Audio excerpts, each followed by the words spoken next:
Pinangangambahan ngayon na nasa higit 100 aid organizations ang may nararanasang mass starvation sa Gaza sa kabila ng hinihintay na tigil putukan sa pagitan ng Israel at Hamas. Habang masaya namang ibinida ni US President Donald Trump ang may tuturing nitong largest trade deal sa Japan. Ang mga balita mula sa ibaing dagat tinutukan sa Global Headlines Report ni James Galange.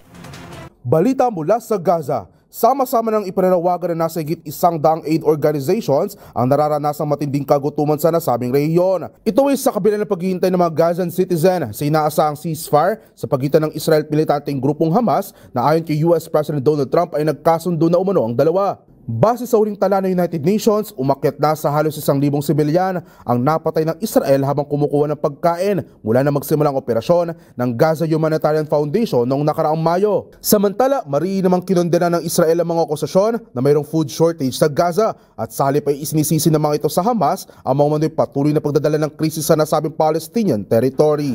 Sa iba pang balita, isang malaking trade agreement naman na naganap sa pagitan ng Japan at Amerika nang bumisita si Japan Prime Minister Shigeru Ishiba sa White House. Sinabi ni US President Donald Trump sa kanyang social media platform na Truth Social, mag-i-invest umano ang Japan ng $550 billion.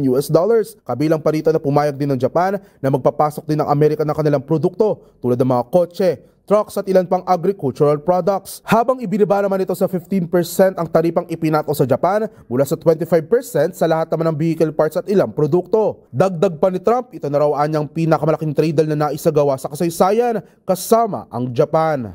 At yan naman nakalap nating balita mula sa iba't ibang panig ng mundo. Para sa MBC TV Network News, ito si James Galange ng DZRH TV, una sa Pilipinas, una sa Pilipino.